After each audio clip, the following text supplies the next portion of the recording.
The night began the way most of our nights did, quietly, without intention. A dim lamp burned on the corner table, throwing its soft amber glow across the room. I remember the sound of the ceiling fan, the slow, steady hum that seemed to fill the spaces between our silences. Amir sat across from me on the couch, a blanket wrapped around his shoulders, looking tired but trying to smile. "It's just one of those days," he said, his voice faint, like he was speaking from a distance inside himself. "I'm not feeling too well tonight." I nodded, unsure if he meant physically or emotionally. With Amir, it was often both. He'd been distant lately, canceling plans, replying late, fading into the kind of silence that says everything words cannot. And yet, when he called that evening and asked if I could come over, I went without thinking.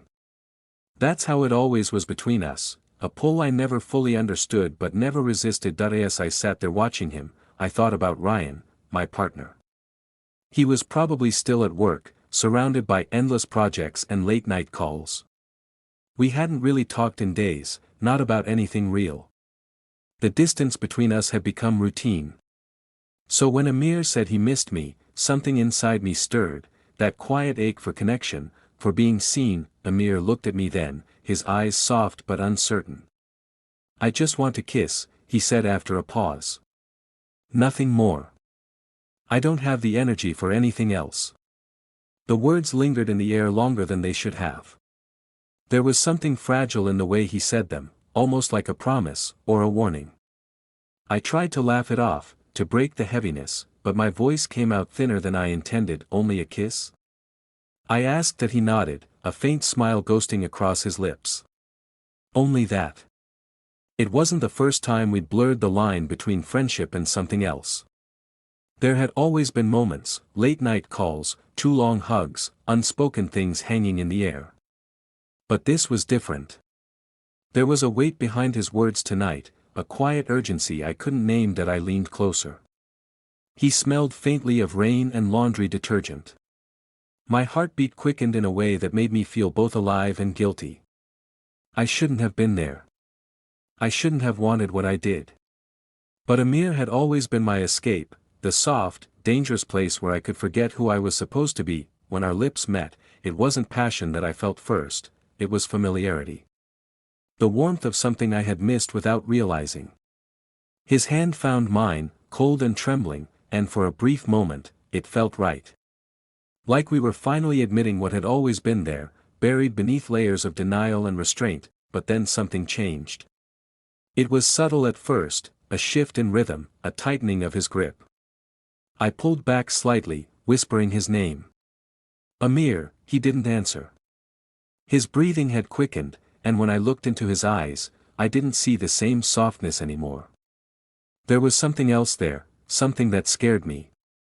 I tried to speak again, to slow things down, but my voice felt caught somewhere between confusion and fear. That he pressed forward, more insistent now, his hands moving with a kind of urgency that didn't belong in that moment. I froze, not entirely understanding what was happening, not wanting to believe it. My mind screamed for space, but my body didn't move. For a second, I thought maybe I had misread it all, maybe he just didn't realize. But when I pushed his hand away, and he didn't stop, the silence in the room grew unbearable. That I stopped kissing back. The fan still hummed overhead, steady and indifferent, while everything inside me began to unravel. "Amir, please," I managed, my voice shaking. That was when he finally stilled, his eyes wide, as if waking from something. We sat there in silence, the space between us thick with everything we couldn't take back. That he turned away first, whispering, "I'm sorry," but it didn't sound like an apology. It sounded like a habit, something he'd said before to someone else. That I wanted to speak, to ask him why, but the words wouldn't come. Instead, I just sat there, staring at the wall, feeling the echo of his touch fade into the quiet. That I in the distance, thunder rolled, low and heavy, like the sky itself was holding its breath. I didn't know it then, but that moment would divide everything that came before from everything that would come after, because sometimes betrayal doesn't announce itself with anger or deceit. Sometimes, it begins with a kiss you thought was safe. The hours after it happened passed like fragments of a dream, fractured, colorless, unreal. I sat in Amir's living room long after he disappeared into his bedroom, staring at the half-empty glass of water on the table. The air felt heavier than it should have, carrying the silence of something that couldn't be undone. My mind was a whirl of half-thoughts, pieces of sentences, flashes of his eyes. I didn't move. I didn't cry.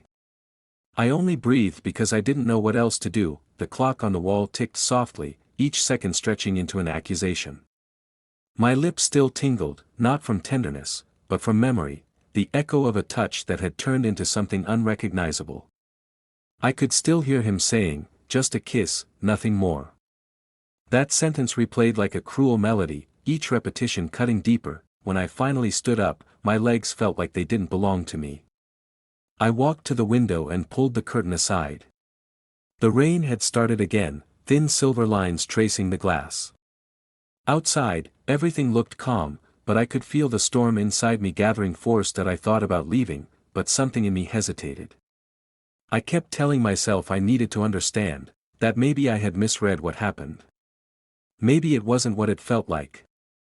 That thought was easier to hold than the truth. Amir emerged after a while, wearing a clean shirt, his hair still damp from a quick shower. His eyes avoided mine. "You're still here," he said quietly, as if surprised I hadn't vanished with my shame, didn't know if I should go.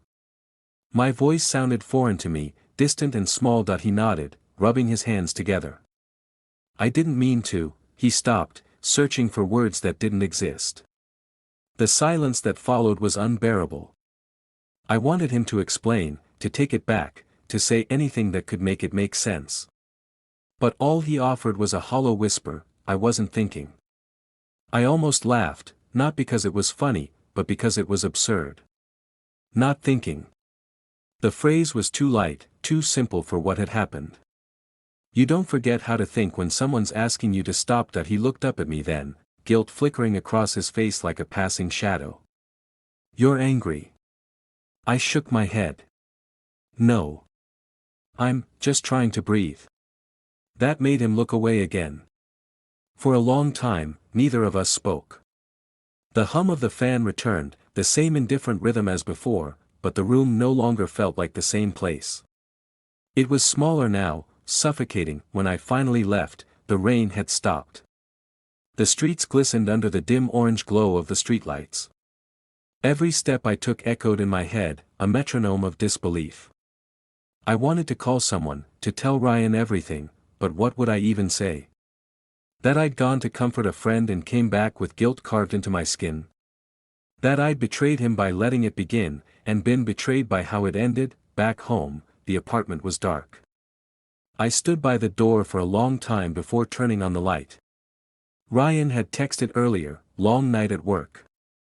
Don't wait up." I read the message over and over, feeling the distance in his words.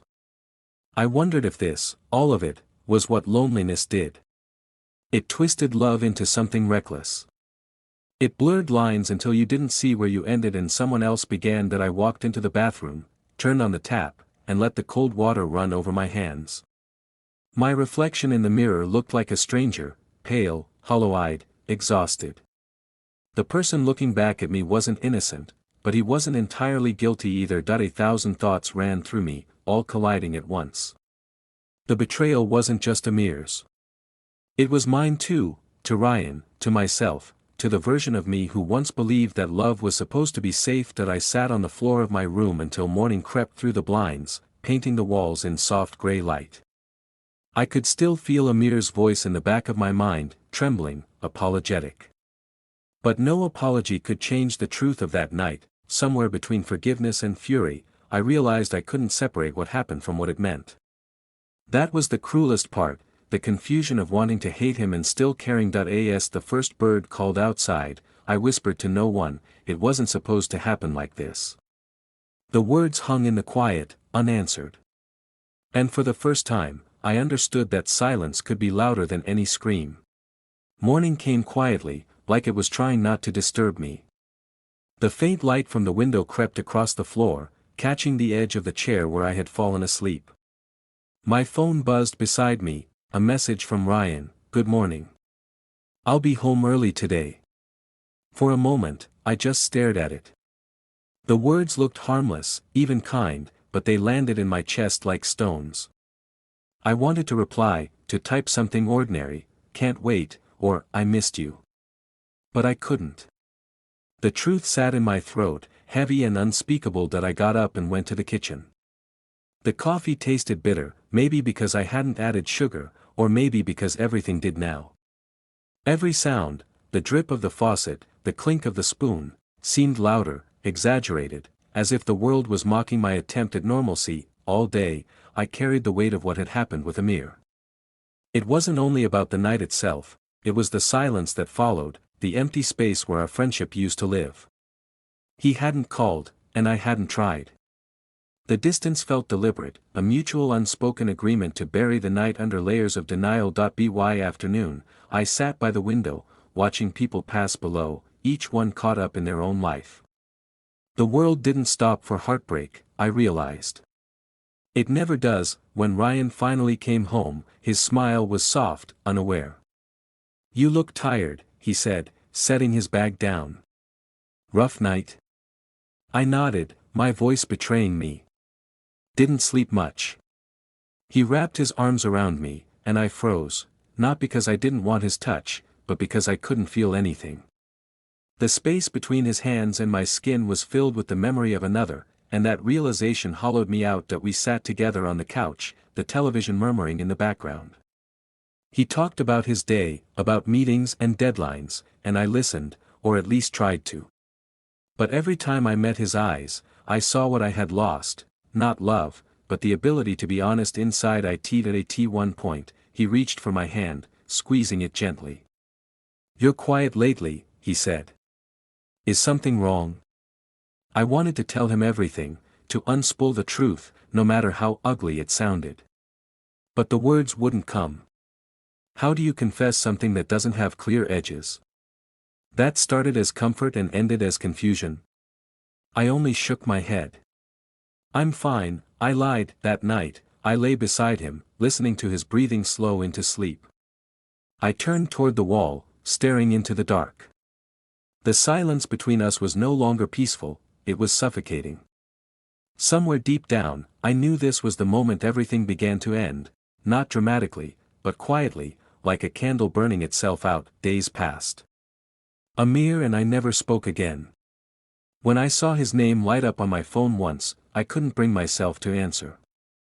The thought of hearing his voice, that mixture of guilt and avoidance, felt unbearable.